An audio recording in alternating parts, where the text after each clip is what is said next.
안녕하세요. 세상에 믿을 놈 하나 없다는 걸 알게 된 40대 남자입니다. 여러분에게도 가족이나 친구가 있으시죠? 세상 모든 사람들이 내게서 등을 돌려도 이 사람만큼은 절대 그러지 않을 것 같은 누구보다 믿는 소중한 사람 말입니다. 저는 바로 누구보다 믿어 의심치 않던 사람에게 크나큰 배신을 당했어요. 제 마음을 끝없이 무너지게 만들었던 당시 사건에 대해 지금부터 이야기를 시작해 보려고 해요. 저는 꽤 넉넉한 서울의 중산층 가정에서 자랐어요. 사업을 했던 아버지 덕분에 저도 여동생도 금전적인 걱정은 크게 하지 않고 자랄 수 있었죠. 솔직히 저는 고생을 잘 모르고 자라 공부 또한 썩 열심히 하지 않았습니다. 때문에 그냥저냥 적당한 대학을 졸업하고 한 중소기업에 취업하게 됐어요. 하지만 첫 사회생활을 시작하며 저는 돈에 대한 감사함을 크게 깨닫게 됐죠. 돈 버는 일이 얼마나 고되고 힘든 건지 첫 회사에서 톡톡히 알게 됐거든요. 야야, 막내야. 오늘 끝나고 다 같이 한잔하게 회식 장소 좀 알아봐라. 네? 아, 죄송한데 제가 오늘 선약이... 뭐? 선약? 이 자식이 빠져가지고 회식도 회사 생활이 연장인 거 몰라? 당장 그 약속 취소해. 회사 생활 꼬이고 싶어? 저는 첫 회사에서 엄청난 고생을 했습니다. 대표란 사람의 갑질과 선임들의 회식 강요, 술 강요에 주말까지 등산이다 뭐다 하며 불러내니 하루하루가 너무 힘들었죠. 가뜩이나 영업직이라 정신적인 스트레스가 컸는데 사람들까지 힘드니 미치겠더라고요. 솔직히 냅다 퇴사한다고 질러버리고 싶을 때가 한두 번이 아니었습니다. 하지만 저는 아버지를 생각하며 악착같이 버텼어요. 빈손으로 시작해서 악착같이 노력해 사업을 성공시킨 아버지 같은 사람이 되고 싶었거든요. 성공하고 싶다기보단 어떤 일이든 진득하게 버티고 이겨낼 줄 아는 사람이 되고 싶었던 거죠. 힘든 사회생활은 아이러니하게도 마냥 태평하게 살던 절 철들게 해준 겁니다. 진짜죠? 지금 저 합격이라고 말씀하신 거죠? 감사합니다. 정말 감사합니다. 고생 끝에 낙이 온다고 하나요? 저는 사회생활 10년 만에 연봉을 꽤 올리며 이직에 성공했습니다. 그것도 첫 회사 같은 중소기업이 아니라 꽤 몸집이 크던 중견기업의 말이죠. 물론 이직 준비를 열심히 한 것도 있지만 업계에서도 꽤 악소문이 났던 그 회사에서 10년이나 버텼다는 부분을 높게 평가받은 것 같더라고요. 비록 직급은 그리 높지 않은 대리로 이직하게 됐지만 새로 옮긴 회사는 저에게 천국과도 같았습니다. 그 회사가 바로 지금껏 제가 다니고 있는 회사죠. 지금의 회사는 전 회사와 분위기가 정반대인 곳이었어요. 저는 항상 직원의 인성이 곧 회사의 이미지라고 생각합니다. 회사의 이미지는 즉 회사의 매출로도 직결되는 거예요. 그리고 사생활이 보장돼야 업무 효율도 올라가는 겁니다. 회식은 항상 분기별로 한 번 자율 참석이고 그 외에 따로 부서별 회식을 하더라도 절대 강요가 있어서는 안 돼요. 특히 술 강요, 주말 모임 등 우리 회사에 그런 부당한 문화는 절대 없습니다. 모두들 꼭 명심하세요. 대표님이 이런 분이다 보니 자연스레 회사에도 좋은 분들이 대부분이었어요. 주말이나 퇴근 후 상사가 이유 없이 부하 직원을 불러내는 일은 이 회사에서 상상도 할 수 없었습니다. 그렇게 퇴근 후와 주말의 삶이 생기니 삶의 질이 완전히 달라지더라고요. 그제야 저는 취미생활도 즐기고 연애에도 관심을 가질 수 있었죠. 박 대리, 이번 보고서 완전 깔끔했어. 나도 보고 배울 점도 있던걸. 앞으로도 잘 부탁해. 과장님이 저한테 배울 점이 있으셨다고요? 그냥 해주시는 과찬인 걸 알지만 기분은 좋네요. 그렇지? 내가 립 서비스가 좀 좋아. 좋은 선임이 되는 것도 정말 중요한 일이야. 그러니까 이런 사소한 부분도 잘 보고 배워 박 대리. 후배들이 믿고 따라야 선임도 쭉쭉 나아갈 수 있는 거야. 좋은 일과 사람투성이던 지금의 회사에서 저는 다시 없을 좋은 선임도 만났습니다. 그 사람은 제가 속한 영업팀의 과장님이셨어요. 과장님은 회사 내에서 따르는 후배도 많고 상사들도 인정해주던 분이셨죠. 저는 그런 분 아래로 들어가 직접 일을 배울 수 있게 된 것이 참 행운이라고 생각했어요. 박 대리야, 잘 봐. 여기 이런 부분은 길게 늘렸을 게 아니라 두 문장으로 나눠서 쓰는 게 훨씬 간결하고 눈에도 잘 들어와. 그리고 저번에 거래처 접대할 때 과음해서 고생 꽤나 했지? 내가 고객 기분도 맞춰주고 적당히 술도 뺄 수 있는 노하우 알려줄게. 이 사회생활이라는 건 말이야. 결국 꼼수도 어느 정도 부릴 줄 알아야 하는 거야. 무조건 우직하게 들이댄다고 해결되는 게 아니란 말이야. 전 회사 선임들은 무턱대고 이거 해라 저거 해라 하며 윽박지르기만 했었습니다. 일이 잘 되면 내 덕, 잘못되면 네 탓이 당연하기도 했고요. 그런데 과장님은 일을 제대로 하는 방법과 자신만의 노하우 등을 정성스럽게 알려주셨어요. 또한 제가 잘한 일은 윗선에 부풀려 보고해 주셨고 잘못된 일에 대한 책임은 본인이 가져가려고 하셨죠. 과장님, 제가 실수하는 바람에 과장님만 괜히 혼나셨네요. 정말 죄송합니다. 이건 내 실수야. 부하 직원 실수를 사전에 발견 못했으니까. 나한테 미안하면 다음엔 같은 실수 안 하도록 더 주의하면 돼. 그런 과장님이 너무 좋아서 저는 자처해서 과장님과 술을 마시고 밥도 먹으러 다녔습니다. 먼저 밥 먹자, 술 사달라 하는 절 과장님도 예쁘게 봐주고 저와 어울려 주셨죠. 억지로 끌려가서가 아니라 마음에서 우러나 갖는 선임과의 사석은 정말 즐거운 일이더라고요. 그렇게 과장님은 사석에선 저를 직급이 아니라 성우나하고 이름을 부를 정도로 저와 가까워지셨습니다. 한 번은 과장님과 술을 마시다 이렇게 여쭤본 적이 있어요. 과장님은 매번 상사분들도 후배들도 배려하면서 일하느라 가끔은 힘들지 않으세요? 누구나 이기적이고 싶을 때가 있잖아요. 그럼 나도 있지. 힘들기도 하고 실제로 사회초년생 땐 왜 그렇게 이기적으로 구냐고 상사들한테 욕도 무지 먹었어. 근데 어떻게 이렇게 바뀌신 거예요? 너 알지? 이 회사가 내 첫 회사인 거. 솔직히 너도 알다시피 난 그렇게 일머리가 좋은 사람은 아니야. 그런데 회사 생활 무던히하고 잡음 안 생기는 상사들을 잘 관찰해보니까 주위 평판이 좋은 분들이더라고. 그때 알았지. 대표님 말씀처럼 된 인성을 갖추고 성실하게 회사 일에 임하는 것이 특출난 거 하나 없는 나한테 큰 강점이 될 수 있을 거라는 걸 말이야. 그때 이후로 조금씩 내가 날 변화시킨 거야. 그리고 회사뿐 아니라 인간관계도 그렇게 맺다 보니까 어느덧 난 정말 좋은 사람이 돼 있더라고. 어찌 보면 나도 이 사회에서 살아남고 싶어서 변한 거랄까? 변하고 싶다고 다 과장님처럼 변할 수 있는 건 아니잖아요. 저는 그런 과장님 참 존경합니다. 우리 두 사람은 정말 빠르게 더욱 친해졌습니다. 주말에도 가끔 만나 등산도 낚시도 함께 가다 보니 자연스레 저는 과장님의 집에도 초대받게 되었어요. 과장님의 아내분이 저를 초대해 주셨거든요. 처음 과장님 집에 간 날 과장님의 아내분도 초등학생이던 과장님의 아들도 절 반겨주었죠. 안녕하십니까 사모님. 이거 비싼 건 아니고 작은 제 성입니다. 어머, 과일 바구니네요. 감사해요. 잘 먹을게요. 그리고 사모님은 무슨 닭살도다요. 제 남편이랑 친하시잖아요. 그냥 편하게 형수님이라고 부르세요. 형수님은 인상 좋고 다정한 분이셨습니다. 과장님은 나중에 자신의 가정사에 대해서도 짧게 말해주셨어요. 난 부모님이 안 계셔. 내가 30살 때 부모님하고 형이 교통사고로 한날 한시에 내 곁을 떠났거든. 그래서 나한테 가족은 내 장인 장모님하고 처제, 그리고 아내랑 아들이 전부야. 날 친아들처럼 여겨주시는 장인 장모님께 항상 얼마나 감사한지 몰라. 형수님은 연애 시절 가족을 모두 잃은 과장님의 곁을 묵묵히 지켜주셨다고 해요. 결혼하고 나서도 과장님의 부모님과 형님의 제사를 꼬박꼬박 챙겨주는 고마운 분이라고 했죠. 저는 가족도 평생 다닌 회사도 진심으로 사랑하는 과장님 같은 사람이 되고 싶었습니다. 그리고 저는 이직한 지 2년 뒤인 나이 39에 피부관리샵을 운영하던 아내와 결혼을 하게 됐어요.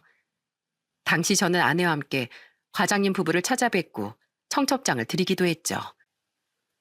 아주 선남선녀가 따로 없네. 결혼 축하해 성훈아. 재수 씨, 우리 성훈이 잘 부탁드립니다. 과장님이 바로 이분이셨군요. 이 사람이 그렇게 닮고 싶다던 롤모델이요. 과장님, 사모님, 앞으로 저도 잘 부탁드립니다. 과장님은 제 아내를 보며 참 아름다운 분이라고 입이 마르도록 칭찬했습니다. 감사하게도 과장님은 축의금과 별개로 결혼 선물도 주셨어요. 꽤 가격이 나가던 로봇 청소기를 말이죠. 물론 저도 나중에 과장님의 이사 선물로 그 가격보다 조금 더 비싼 가전을 선물 드리긴 했지만 그 마음이 정말 감사하더라고요. 결혼해서 한 가정의 가장이 되자 저는 더 나은 사람으로 거듭나기 위해 열심히 살았습니다. 저는 사랑하는 아내의 부모님께도 정말 잘해드리고 싶었어요. 때문에 저희 집에 비해 형편이 좋지 않던 장인 장모님께 다달이 용돈도 챙겨드리고 이곳저곳 모시고 놀러 다니기도 했죠. 고맙네 박서방. 우리가 요즘엔 사위인 자네 자랑하는 재미로 살아. 이 양반 거짓말하는 거 아니네. 저번에 부부 동반 모임에 갔다가 내가 아주 얼굴이 뜨거워서 혼났어. 이 양반이 우리 사이가 얼마나 잘하는지, 예의는 얼마나 바르고 사돈들은 얼마나 좋은 분인지 무지하게 자랑을 해댔거든. 거기까진 좋았는데 취해서 했던 말을 또 하고 또 해서 내가 등짝을 후려쳐줬어. 그만큼 아버지가 박서방을 좋아하시는 거죠. 박서방, 우리 부모님께 잘해줘서 정말 고마워. 장남으로서 내가 부모님을 그렇게 챙겨드렸어야 하는데 자네만 보면 내가 참 부끄러워져. 아내의 오빠인 형님은 항상 저에게 고마워하셨습니다. 당시 형님은 하던 요식업을 2번이나 실패해 작은 회사를 다니며 빚을 갚느라 힘들어 하셨거든요. 아내 또한 그런 제게 고마워하며 저희 집에도 잘하려고 노력했죠. 가끔 아내는 저희 집에 비해 형편이 기울던 자신의 집에 대해 자신 없어 했어요. 때문에 저희 부모님께 죄송해하기도 했는데 부모님은 이렇게 말해주셨습니다. 가족끼리 돈 가지고 죄송하네 만회하는 거 아니다. 사위도 자식인데 돈이 있으면 장인 장모님한테도 당연히 효도해야 하는 거야. 그렇다고 너희가 우리한테 못하는 것도 아닌데 불필요한 일로 죄송해하지 말거라. 우린 며느리 너라는 존재가 있다는 것만으로도 항상 감사해. 이렇듯 우린 양가 부모님들과도 화목하게 지냈습니다. 아내는 제 여동생과도 좋은 관계를 유지해갔죠. 우린 아들 하나 딸 하나를 낳으며 행복을 불려갔어요. 첫째인 아들을 낳은 결혼 1년 뒤에 해 저는 과장으로 승진도 했습니다. 그때 같은 시기에 부장으로 승진한 과장님 부부와 우린 비싼 소고기 집에서 축하 파티도 했죠. 과장님, 아니 부장님, 우리 두 집안 앞으로도 이렇게 쭉 꽃길만 걸었으면 좋겠습니다.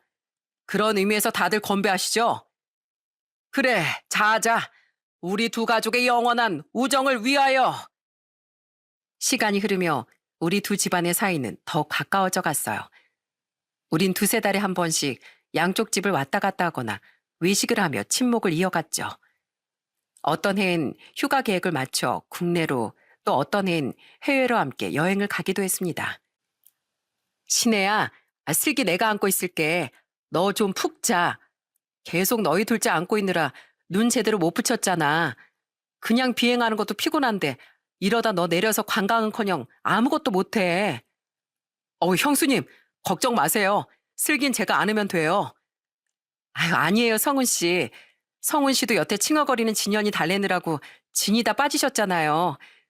우리 현우는 많이 커서 손 많이 안 가요. 저한테 맡기고 두 사람 다 좀 쉬어요. 친해질수록 느끼게 된 건 형수님이 정말 사력 있고 좋은 분이었다는 겁니다.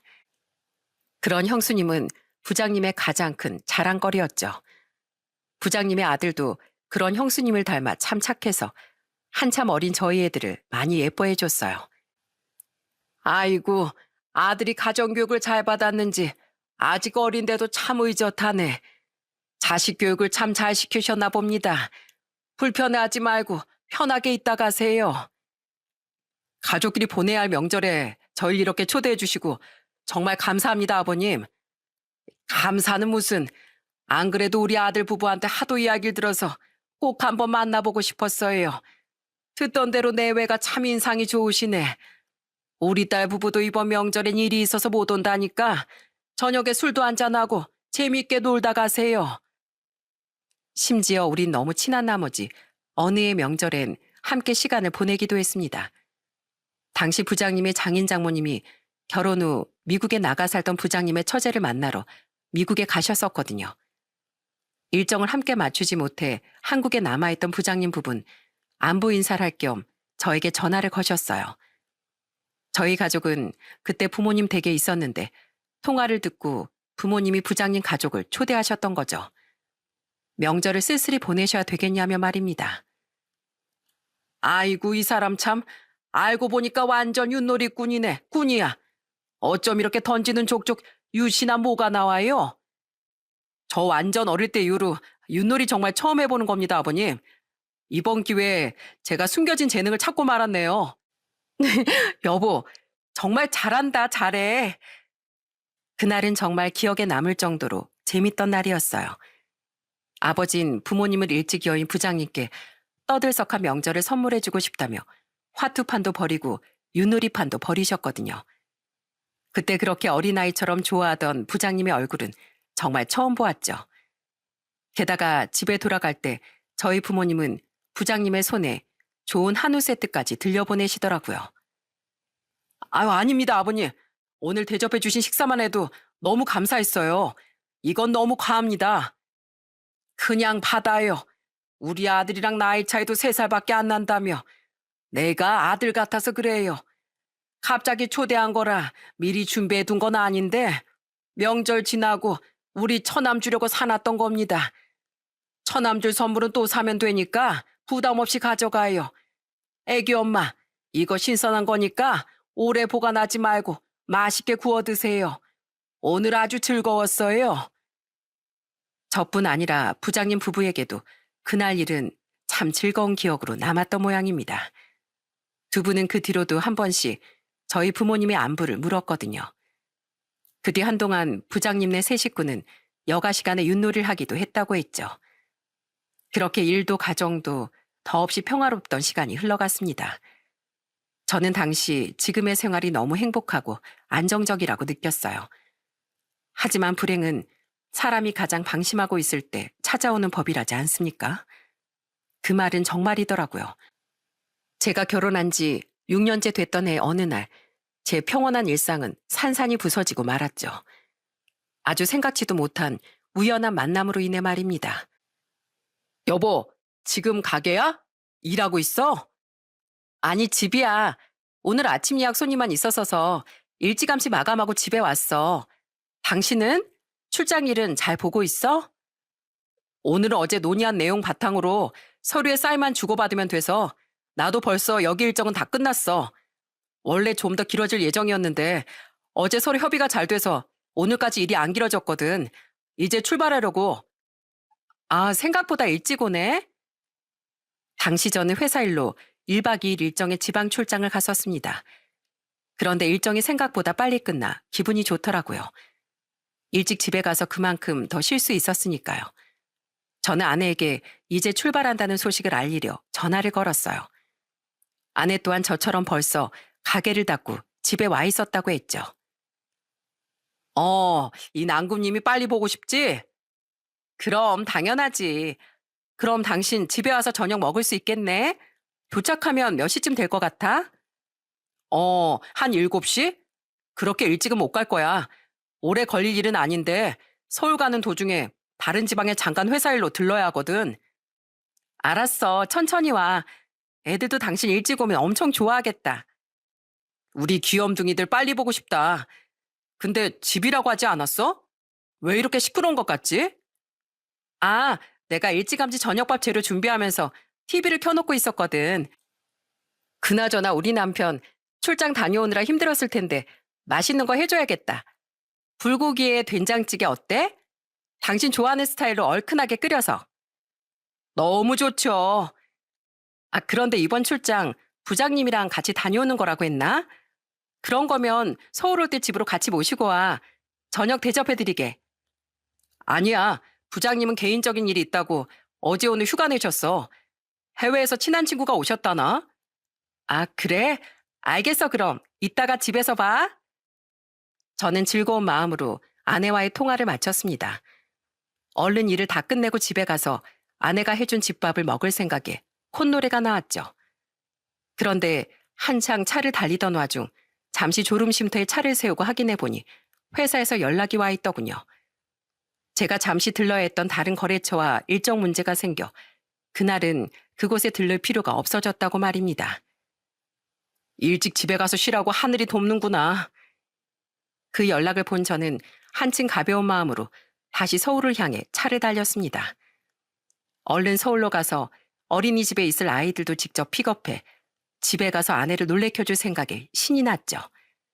제 차는 서울로 빠르게 가까워졌어요. 아우, 화장실. 아우, 급하다, 급해. 저는 오후 3시쯤 서울과 가까운 안성 휴게소에 잠시 차를 세웠습니다. 급한 화장실 볼 일도 보고 잠도 깰 겸 커피도 한 잔 사려고 말이죠. 저는 휴게소에서 내리자마자 얼른 화장실로 달려갔어요. 그리곤 가벼운 마음으로 나와 커피를 사러 가려는데 웬 낯익은 여자가 제 앞을 지나가지 않겠어요? 저 사람 우리 집사람이랑 엄청 닮았네. 선글라스를 끼고 양손에 커피를 한 잔씩 들고 있던 그 여잔 딱 봐도 제 아내와 너무 닮았습니다. 처음엔 그냥 아내랑 닮은 사람이네 하고 말았어요. 집에서 저녁 식사 재료를 준비하고 있다던 아내가 갑자기 휴게소에 나타날 리가 없었으니까요. 그런데 자꾸만 싸한 느낌이 들더군요. 처음엔 그냥 신기해서 눈길이 갔다면 보면 볼수록 그 여잔 정말 제 아내 같았거든요. 최근 밝은 갈색으로 염색한 머리색도 그렇고 옷도 신발도 아내 것인 것 같았죠. 저는 설마 아니겠지 하는 생각을 하면서도 찜찜한 마음에 그 여자의 뒤를 조심스레 쫓아갔습니다. 야, 박성훈, 너 진짜 무슨 생각하는 거냐? 말도 안 되는 생각이야. 집사람이 왜 여기 있겠어? 저는 계속해서 현실 부정을 하며 따라갔어요. 그 여잔 주차장에 세워져 있던 차들 중 하나로 다가가더군요. 그리곤 한 차의 운전석 창가로 다가가더라고요. 그리고 운전석에 앉아있던 남자가 창문을 내린 순간 저는 기겁을 하고 말았습니다. 오빠, 내 커피도 받아줘. 알았어. 고마워. 잘 마실게. 그 남자의 정체는 바로 부장님이었거든요. 그리고 부장님에게 커피를 건넨 여자가 선글라스를 벗는 순간 정말 숨이 턱하고 막혀왔어요. 제발 아니길 바랬지만 부장을 오빠라고 부른 그 여자는 제 아내가 맞았으니까요. 또한 곧이어 아내가 부장의 볼에 스킨십을 하는 모습을 보고 다리에 힘이 풀릴 것 같더라고요. 다시 자세히 보니 차 또한 최근에 새로 뽑았던 부장의 차였죠. 그 와중에 제 머릿속에 든 생각은 증거를 남겨야겠다는 거였습니다. 저는 나가려는 정신을 애써 부여잡고 휴대폰으로 그들의 모습을 동영상으로 남기기 시작했어요. 그렇게 동영상에 녹화되기 시작한 두 사람의 대화는 저를 아주 큰 배신감으로 밀어넣더라고요. 아내는 차에 올라타지 않고 운전석 뒷좌석의 창문을 보고 머리를 정리하며 말하더군요. 머리 헝클어졌어도 예뻐. 그렇게 말해주는 건 우리 오빠밖에 없다니까. 짜증나. 원래대로면 저녁까지 놀고 천천히 올라가려고 했는데 오랜만에 지방까지 놀러 갔다가 이게 뭐야. 오빠네 회사 완전 엉망 아니야? 아무리 출장일이 빨리 끝났어도 정해진 근무 시간이 남았으면 차라리 회사로 복귀를 시켜야지. 왜 직원을 일찍 퇴근을 시켜? 사실 따지고 보면 7시에 집에 도착하는 게 일찍은 아니지. 운전하는 시간도 일하는 시간에 포함이잖아. 그리고 서울에 도착하면 어차피 퇴근 시간인데 당연히 회사로 못 부르지. 지금 우리 애들 아빠 편드는 거야? 오빤 오랜만에 나랑 1박 2일로 놀러 나와서 일찍 돌아가게 된 게 짜증도 안 나? 남편 출장 간다고 신나서 미네한테 애들까지 맡기고 놀러 나온 건데 제대로 놀지도 못하고 집 가서 밥만 차리게 생겼네. 빨리 서울 가서 대충 반찬 가게에서 불고기 사가야겠어. 된장찌개야 뚝딱 끓이니까 괜찮지만 불고기는 오래 걸리니까. 오빠는 언니한테 일찍 간다고 말했어? 뭐라고 둘러대고 왔다고 했지? 우리 집사람은 나 휴가 낸 거 몰라. 출장 간 줄 알지. 몇 시에 들어간다곤 연락 미리 안 했었어. 난 그냥 집에 가면 돼. 그리고 알지? 우리 집사람은 날 워낙 철석같이 믿어서 미주알 고주알 다 물어보지도 않아. 멍청할 정도로 착한 아내를 둔 게 이럴 땐 참 좋아. 그래서 나보다 언니가 더 좋다 이거야? 무려 2년 동안 뜨겁게 연애한 나보다 마누라가? 에이, 내가 언제 그렇게 말했어? 넌 아주 당돌한 매력이 있잖아. 집사람 같은 여잔 완전 질리는 타입이지. 우리 지금 이 사랑 변치 말고 오래오래 만나자. 알았지? 여행은 다음에 또 가지 뭐. 두 손 두 발이 덜덜 떨렸습니다. 그 짧은 사이에 너무 많은 충격을 받았으니까요. 제가 누구보다 철석같이 믿었던 두 사람은 저와 형수님을 배신하고 무려 2년간 바람을 피우고 있었던 거예요. 생각지도 못한 진실이 도저히 믿기지 않았죠. 대화를 들어보니 두 사람은 제가 출장을 떠난 날 저와 형수님에게 거짓말을 하고 여행을 떠났었더군요. 뻔뻔하게도 집사람은 저도 알고 지내던 자신의 친구에게 애들까지 맡겼던 거죠. 그러다 제가 생각보다 일찍 서울로 온다는 전화를 받고 불이 나게 돌아오고 있던 길에 제 눈에 띄었던 겁니다. 제 다른 출장 일정이 취소된 게 그렇게 제 인생을 구해줬던 거예요. 얼른 가자. 성훈이한테 들키면 우리 둘 다 끝장이야. 일상은 일상대로 지키면서 스릴도 즐겨야 하지 않겠어? 맞아. 얼른 가자. 난 지금 이 생활도 오빠도 놓치기 싫으니까. 부장의 말에 아내는 조수석으로 향하더군요. 저는 그들을 놓치기 전에 얼른 동영상 녹화를 멈추고 달려갔습니다. 그리고 냅다 아내의 손목을 낚아채며 소리쳤어요. 당신 지금 뭐 하는 짓이야? 부장님, 아니 장철호, 당신 지금 내 아내랑 뭐해?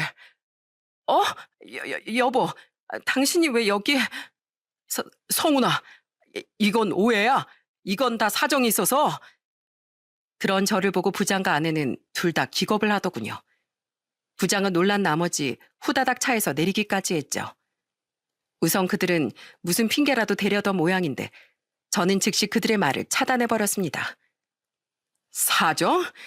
내가 저 뒤에서 두 사람 대화 이미 다 들었는데 어디서 발뺌하려고 들어?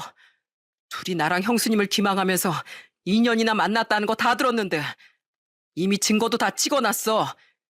야, 이신혜, 여기가 집이냐? 이 안성 휴게소가 네 집이야? 뭐? TV 소리? 웃기고 자빠졌네. 게다가 뭐? 부장님이랑 출장을 같이 갔냐고? 어제부터 둘이 꼭 붙어 있었으면서 그렇게까지 치밀하게 연기를 해댔냐? 이 끔찍한 여자야. 성훈아, 사람들 다 보잖아. 우선 우리 차에 타서 얘기하자. 당신도 조용히 해. 그래, 그렇게 사람들 눈 의식하는 인간이니 지금 무지하게 창피하겠지. 창피한 건 알긴 아냐? 야, 장철호, 내가 널 회사에서도 밖에서도 얼마나 믿고 따랐는데 어떻게 그런 후배 아내랑 눈이 맞냐? 게다가 형수님이 너한테 얼마나 잘했는데 그런 형수님이 질린다고 비하해? 네가 그러고도 인간이야? 그렇게 사람 좋은 척하더니 이게 네 본성이었구나.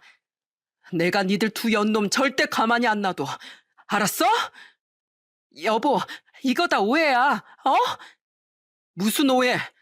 웃기고 자빠졌네. 아직 5살, 3살밖에 안 된 애들을 친구 집에 맡기고 바람 피우러나 다니는 인간이 무슨 염치로 내 앞에서 그딴 변명을 해? 니들이 즐기던 그 스릴에 이렇게 들키는 시나리오는 없었나 보지? 기대해. 앞으로 더 스릴 넘치는 날이 계속될 테니까. 여보, 여보. 성훈아, 따라오지 마. 여러분, 유부남 유부녀 주제에 바람 피우다 걸린 인간들이 저한테 해코지하려고 합니다. 저 이 여자 남편이에요. 도와주세요. 그들에게 다가올 악몽을 예고한 채 저는 제 차로 향했습니다. 그러자 두 연놈은 애걸복걸하며 저를 붙잡더라고요. 저는 아주 큰 목소리로 주위에 소리를 질러댔어요.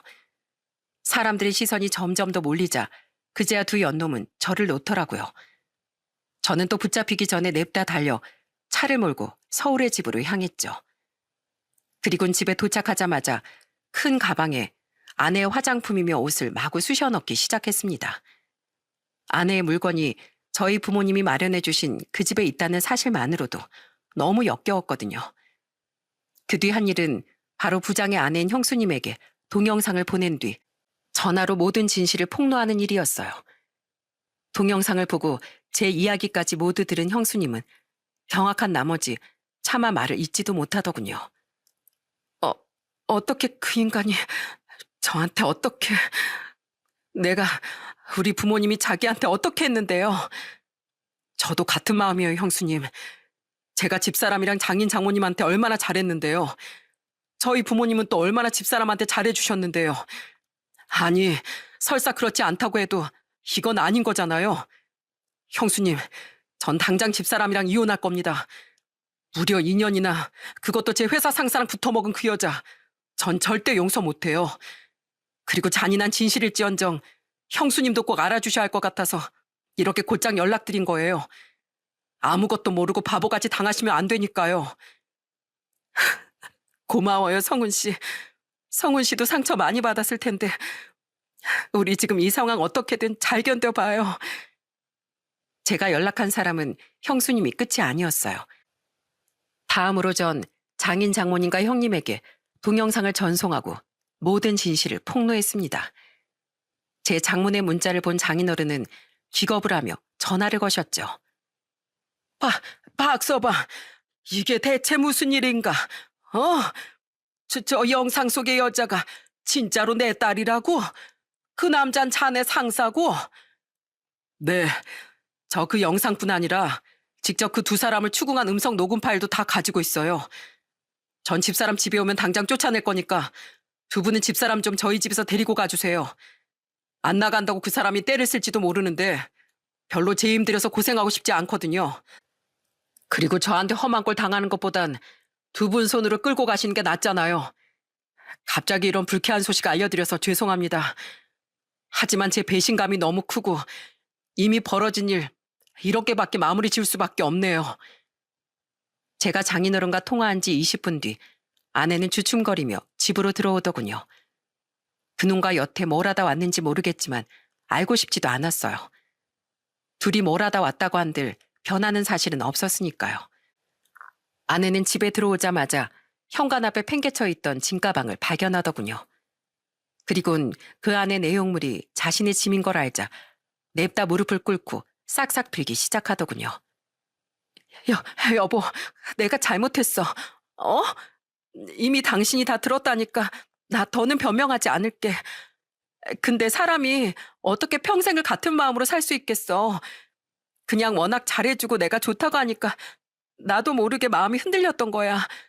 절대 당신을 버릴 생각은 없었어. 나 앞으로 진짜 잘할 테니까 한 번만 기회를 줘. 끝까지 정말 정 떨어지는 소리만 하는구나. 그래, 사람이 평생 같은 마음이긴 쉽지 않지. 그런데 작은 바람이 분다고 해서 세상 모든 유부남 유부녀가 니들처럼 더러운 짓거리를 행동으로 옮기진 않아. 해서는 될 일이 있고 안 되는 일이 있는 걸 사람이라면 응당 알 테니까. 당신은 무려 2년 동안 나랑 애들을 철저히 기망하고 배신했던 거야.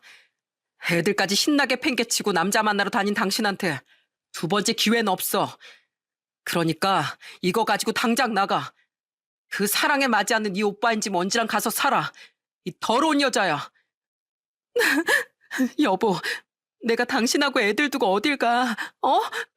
나 못 나가. 제 예상대로 아내는 절대 못 나간다고 버텼습니다. 하지만 그런 저를 도와줄 구원투수가 얼마 지나지 않아 도착했죠. 바로 제게 모든 소식을 들은 장인 장모님과 형님 말입니다. 장인 장모님은 그렇다 쳐도 아직 회사에서 일할 시간이었건만 형님까지 달려왔던 거죠. 이 썩을 것이 감히 집안 망신을 이렇게 시켜? 네가 어떻게 박서방한테 그딴 짓을 할 수가 있어? 이 집안의 수치야. 제가 현관문을 열자마자 집으로 달려들어온 장인어른은 냅다 식탁 의자를 집어드셨습니다. 그리곤 겁에 질린 아내에게 던지려고 하셨는데 장모님이 그런 장인어른을 겨우 막으셨죠. 그리곤 장모님은 직접 아내에게 달려가 마구 등짝을 때리며 소리치셨어요. 이 망할 거사. 너 네 오빠가 세연이랑 이혼하고 얼마나 힘들어했는지 몰라? 네 오빠가 네 세연이가 바람 피워서 이혼한 거 뻔히 아는 애가 어떻게 그런 더러운 짓거리를 해? 장모님은 형님 이야기를 꺼내며 아내를 야단치셨습니다. 그도 그럴 것이 1년 전 형님은 처남댁의 바람으로 인해 이혼을 한 상태셨거든요. 그때 당시 형님은 혼자 조카를 키우며 살고 계셨죠. 그런 상황이었으니 더욱 화가 나서 형님도 냅다 달려오셨던 거예요. 아프다며 우는 아내를 화가 난 표정으로 바라보던 형님은 말없이 아내에게 다가가셨어요. 그리곤 그 두껍고 커다란 손을 올려 아내의 뺨을 철썩 내리치시더라고요. 얼마나 세게 후려쳤는지 아내는 비명소리도 못 내고 뺨을 부여잡았죠. 형님은 그런 아내의 뒷덜미를 덥석 잡고 일으켜 집 밖으로 끌어내셨어요. 야, 이 버러지야. 네 세연이란 여자의 짓거리 직접 봤으면서 박서방한테 이런 짓을 해? 심지어 내가 이혼할 때도 그놈을 만나고 있었다고? 너 같은 건 아주 먼지가 되도록 맞아봐야 돼. 여기서 괜히 버티면서 박서방 더 힘들게 만들지 마. 박서방, 정말 미안하네. 자네 같은 사람은 어디에도 없는 거 잘 알고 있어. 그런 자네한테 내 동생이 저지른 일 내가 오빠로서 평생 속지하며 살겠네. 이렇게 마지막 인사를 하게 되어 정말 미안하네. 부디 잘 살게. 박서방, 정말 미안하네. 미안해. 그런 형님을 따라 장인 장모님 또한 눈물로 사과를 하셨습니다. 그렇게 아내는 형님에게 질질 끌려 나가게 됐어요. 장인 장모님은 저를 향한 미안함에 한동안 저희 집에 남아 제 손을 잡고 놓지 못하셨죠. 두 분도 형님도 참 좋아했던 저 또한 울음을 꾹꾹 삼키며 작별을 고해야 했습니다. 저는 아내를 그렇게 쫓아낸 뒤 연락처를 알고 있던 아내의 친구에게 전화를 걸었죠. 그리곤 자초지종을 설명한 뒤 직접 집을 찾아가 아이들을 데리고 왔죠. 이야기를 모두 들은 아내의 친구는 입을 다물지 못하더라고요. 그리고 다음날 회사에 출근한 제가 곧장 한 일은 바로 회사에 민원글을 올리는 일이었습니다. 부장의 만행에 대해 저는 아주 상세하게 적어 글을 올렸어요. 박 과장님, 이거 사실이에요? 정말 장 부장님이 이러셨다고요? 세상에, 열길 물속은 알아도 한길 사람 속은 모른다더니 어떻게 부장님이 그러실 수가 있어요? 다른 사람도 아닌 평소 평판이 좋던 부장의 일이었으니 소문은 순식간에 일파만파 퍼져갔습니다. 사람들 시선에 계속 눈치만 보던 부장은 화장실에 갔던 절 따라오더니 사정사정을 하기 시작했죠. 성훈아, 정말 이럴 거야? 나 장철호야. 네가 그렇게 믿고 따랐던 장철호. 내가 이 회사에 얼마나 충성했는지 알잖아. 그래, 내가 정말 죽을 죄를 지었다. 근데 우리 사적인 문제는 회사 밖에서만 얘기하자고. 어? 네가 우리 집사람한테도 다 이미 폭로했잖아. 나 지금 집에서도 이혼당할 위기야. 그 와중에 회사에서까지 날 매장시켜야겠어? 제발 그 글 좀 내려줘. 아니면 아니라고 정정글이라도 좀 올려주던가. 싫습니다. 그 글에 한 점 거짓도 없는데 뭘 정정해요? 회사에 평생 충성했으면 후배 마누라랑 바람 좀 피워도 되는 겁니까? 말도 안 되는 소리 하고 있어. 그래요. 내가 부장님 진짜 존경하고 따랐었어요. 나한테 만약 친형이 있었다면 이런 사람이었겠구나 싶을 정도로 진심으로 좋아했었다고요. 그러니까 그만큼 배신감도 상처도 더 큰 거예요. 물론 다른 사람한테도 이러면 안 되지만 적어도 부장님이 나한테 이랬으면 안 되죠. 난 절대 봐줄 생각 없으니까 뒷감당은 알아서 하세요. 그 뒤 화장실에 다른 사람이 들어오며 부장은 더 이상 절 붙잡지 못했습니다. 그날 대표님은 우리 둘을 불러 사실관계를 확인하셨어요. 워낙 소문이 빠르게 퍼져 무시 못할 사안이 됐으니까요. 그리고 대표님은 싸늘한 눈으로 부장에게 이렇게 말하시더군요. 대표님, 제가 정말 잘못했습니다. 그래도 아시잖아요. 저 같은 직원 또 없는 거예요. 어떻게든 이번 일만 회사에서 좀 조용히 무마해 주시면 안 될까요? 그 글도 내려주시고요. 자네 참 실망이로군. 무조건 잘못했다고 말해도 모자랄 판에 어떻게 눈 가리고 앙을 하려고 들어. 내가 늘 말했지. 사람은 인성이 먼저여야 한다고. 다른 사람도 아닌 후배 가족을 건드린 자네를 난 대표로서 절대 그냥 둘 수 없네. 이 일이 밖에 알려지면 회사 이미지는 또 뭐가 되겠나. 이 일은 인사위원회를 소집해서 논의해봐야겠네. 대표님의 말에 부장은 아연질색을 했습니다. 그날 부장은 하루 종일 일도 제대로 못하고 직원들의 수군거림에 시달려야 했죠. 그리곤 저를 설득하는 일을 포기하지 않았는지 퇴근길에 또 저를 붙잡고 애원을 하더라고요. 성훈아, 그래. 너도 알다시피 이제 내 제대로 된 회사 생활은 물 건너갔어. 그럼 성훈아, 이건 어때? 그래도 애를 둘이나 낳고 산 사이인데 네 아내 한 번만 용서해줘. 그리고 우리 집사람한테 가서 너도 아내를 용서했으니까 내 아내한테 나도 한 번만 용서해주라고 말해주면 안 될까? 평생을 바친 회사에서 잘리고 내 또 다른 전부였던 가족까지 이렇게 잃을 순 없어. 너도 알잖아. 아내랑 이혼하면 나한테 남는 건 아무것도 없다는 거. 내 아들도 어제 날 완전 벌레 보듯 봤단 말이야. 어? 제발 나 숨 쉴 구멍 정도 마련해줘라. 가족이 그렇게 소중하다는 사람이 자기 욕구를 못 이기고 그 가족을 배신해요? 당신 같은 사람한텐 애초에 형수님이 너무 아까웠던 거예요. 당신 숨 쉴 구멍은 당신 스스로가 막아버렸다는 것만 평생 잊지 말고 사세요. 부장은 더 이상 제 마음을 돌릴 수 없다는 걸 깨달은 모양이더군요. 부장은 더 이상 제게 매달리지도 못하고 바닥에 주저앉아 눈물만 뚝뚝 흘렸죠. 그리고 이틀 뒤 부장은 인사위원회가 열리기도 전에 스스로 회사를 그만두었습니다. 사람들 평판에 목매던 사람이었으니 자신을 비난하는 수많은 눈초리를 견디지 못했던 거예요. 그렇게 부장은 청춘을 바쳤던 회사를 쓸쓸히 퇴사하게 됐죠. 모든 이야기를 들은 부모님과 동생은 경악을 금치 못했습니다. 세상에 믿을 사람 하나 없다면서 말이죠. 저는 부모님께 당분간 아이들을 부탁드렸어요. 왜냐하면 아내가 몇 번이나 집으로 매달리러 찾아왔거든요. 아이들에게 그런 모습을 보이는 게 저는 바람직하지 않다고 생각한 겁니다. 제가 비밀번호를 바꾸고 문을 열어주지 않으니 아내는 아파트 앞에서 절 기다리고 있더군요. 그러다 퇴근하던 절 붙잡고 겨우 이야기를 할 수 있게 되자 불쌍한 척을 하기 시작했죠. 여보, 진짜 나 이렇게 버릴 거야? 여보, 나 지금 집에서도 쫓겨났어. 나 같은 건 세상의 쓴맛 좀 봐야 한다고 부모님이 쫓아냈어.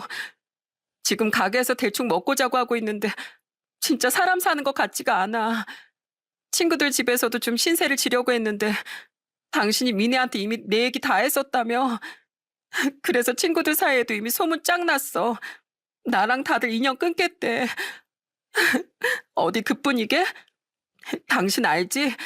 내 피부샵 단골 중에 초로 오빠 아는 정윤이 언니가 소개시켜준 사람도 몇 있는 거. 그 사람들이 지역 맘카페랑 커뮤니티에 내 얘기를 다 올려놨어. 가뜩이나 동네 아줌마들 상대로 하는 작은 가게인데 완전 손님 뚝 끊겼다고. 게다가 아줌마들이 워낙 바람이란 거에 예민하니까 내 가게 앞에 막 포스트잇도 붙이고 가. 망해라 이 더러운 여편네야. 이 동네에서 꺼져 하고 말이야. 언니한테 제발 소문 좀 잠재워달라고 찾아갔었는데 소금 세례만 맞고 쫓겨났어. 여보, 내 인생 진짜 이렇게 망하게 그냥 둘 거야? 어? 나 애들 엄마잖아. 애들 엄마라는 사람이 애초에 행동을 똑바로 하고 다녔어야지. 당신 행동은 세상 사람들이 죄다 손가락질할 정도로 큰 죄였던 거야. 지금 당신은 그 죄값을 치르고 있는 거고 난 당신한테 그 어떤 동정표도 줄 생각 없으니까 또 찾아오지 마. 나 그나마 당신이 애들 엄마라서 이렇게 신사처럼 대해주는 거야. 근데 또 찾아오면 그때 나도 당신 사람 취급 안 해. 짐승이라고 생각하고 힘써서 쫓아낼 거야. 아니면 경찰을 부르던가. 알았어? 여기에서까지 개망신 당하고 싶지 않으면 꺼지라고. 아무리 찾아온다고 한들 아내에게 무슨 방법이 있었겠습니까? 아내는 결국 포기하고 이혼을 받아들여야 했어요. 부장 또한 형수님에게 이혼을 당했고 우린 두 연놈에게 각각 소송을 걸어 위자료도 받아냈죠. 다행히 법원이 제 편을 들어주어 저는 아이들의 양육권도 가져올 수 있었습니다. 그리고 당연하게도 부장은 아들의 양육권을 가져갈 수 없었어요. 형수님에게 듣기로 당시 중학생이었던 부장의 아들은 바퀴벌레보다도 아빠가 싫다고 말했다더군요. 그렇게 부장은 평생을 바쳤던 직장도 잃고 가족도 전부 잃게 된 거죠. 한동안 회사엔 수군거림이 잦아들지 않았지만 그래도 묵묵히 견디며 회사 생활을 하다 보니 서서히 잠잠해지긴 하더라고요. 들리는 얘기로 아내의 피부관리샵은 결국 사건이 일어난 지 6개월 만에 폐업을 했다고 합니다. 손님도 뚝 떨어진 데다 동네 사람들이 하도 나가라고 성하였으니 돈도 마음도 버티지 못한 거죠. 저는 그렇게 그 사건으로 인해 아내와 가장 좋아하던 회사 선임을 동시에 잃게 됐어요. 솔직히 사람인데 어떻게 가슴이 쓰라리지 않았겠습니까? 하지만 저는 그런 쓰레기 같은 인간들 때문에 더 이상 감정 낭비를 하지 않기로 했어요. 그 사건으로부터 1년 몇 개월이 지난 지금 저는 일상으로 완전히 돌아와 회사를 성실히 다니며 아이들을 혼자 키우고 있습니다. 저희 부모님은 제가 집에 들어오길 원하고 계세요. 하지만 자식으로서 연로하신 부모님께 손주 육아라는 부담을 지워드리고 싶진 않더라고요.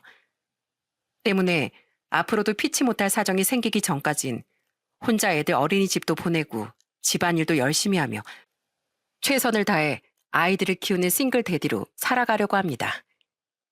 지금 그 두 연놈은 잠시 살림을 합쳤다가 그새 헤어졌다고 하네요. 제가 어떻게 알았냐고요? 한 달 전 뻔뻔하게도 전처가 회사 앞까지 절 찾아왔거든요. 전처는 절 보자마자 매달리며 아주 한심한 말을 했죠. 여보, 나 그놈하고 헤어졌어. 내 인생을 이렇게 망쳐놨으면 당연히 자기가 나한테 더 잘했어야 하는 거 아니야? 근데 그놈은 오히려 나 때문에 자기 인생이 망가졌다고 내 탓을 하는 거 있지? 일도 안 구하고 맨날 집에서 술만 퍼마시면서 말이야. 나도 피부샵 망하고 다시 남의 아래로 들어가서 일하느라 힘들어 죽겠는데 그 와중에 그놈까지 먹여 살리기 너무 싫더라고. 그래서 내 인생 돌려내라고 서로 허구한 날 싸우다가 결국 몸싸움까지 하게 됐어. 어떻게 여자를 때릴 수가 있어? 여보, 나도 양심 있는 사람이라 당신이랑 애들 앞에 웬만하면 나타나지 않으려고 했어. 근데 그놈한테 맞기까지 하고 갈라서니까 당신이 너무 보고 싶더라. 당신은 나한테 엄청 잘해줬잖아. 여보, 나 지금 혼자 사는 오피스텔 원룸 빼고 다시 당신이랑 애들 있는 그 집으로 들어가면 안 돼? 어? 우리 엄마 아빠는 내가 그놈하고 살림 합치자마자 절연 선언하셨단 말이야. 우리 오빠는 나 사람 취급도 안 하고 나 너무 외로워. 저는 그런 전처를 말없이 바라보기만 했습니다. 전처는 제 마음이 약해진 줄 알고 신나게 하소연을 줄줄 늘어놓더라고요. 하지만 제가 이렇게 말을 남기고 자신을 지나치자 전처는 바닥에 주저앉아 엉엉 울음을 터뜨렸죠. 마치 과거 부장이 그랬던 것처럼 말입니다. 그게 당신 업보야. 책임지는 건 당신 몫이지. 난 남보다도 못한 사인 당신 일에 아무 관심도 없어. 단호한 제 말에 포기를 한 건지 더 이상 전처는 저를 찾아오지 않았습니다. 그렇게 전처도 부장도 지금은 가족을 모두 잃고 더없이 쓸쓸한 삶을 살아가게 됐어요. 그들은 대체 무슨 생각으로 가족을 배신하고 그런 짓을 했을까요? 가족을 배신한 대가가 이렇게 처절할 거라곤 생각지 못했던 걸까요? 저는 제 사연을 통해 제발 자신의 행동에 대한 결과부터 생각하고 움직이라는 메시지를 전하고 싶었습니다. 소중한 사람들을 배신한 대가는 이토록 만만치 않으니 지레 겁을 먹어서라도 주위 사람의 가슴에 상처 주는 일을 제발 하지 말라고요. 여러분, 우리가 숨을 쉴 수 있게 해주는 산소는 너무 익숙한 나머지 느끼지도 못하는 법이잖아요. 하지만 그 산소가 없으면 우린 1분 1초도 살아남기 힘들 겁니다. 그 산소처럼 우리 주변에 당연하게 녹아들어 있는 가족 혹은 친구의 소중함을 오늘 한번 다시 꼭 되새겨 보시길 바랍니다. 그럼 전 이만 여기서 사연을 마치고 인사드릴게요. 들어주셔서 감사합니다.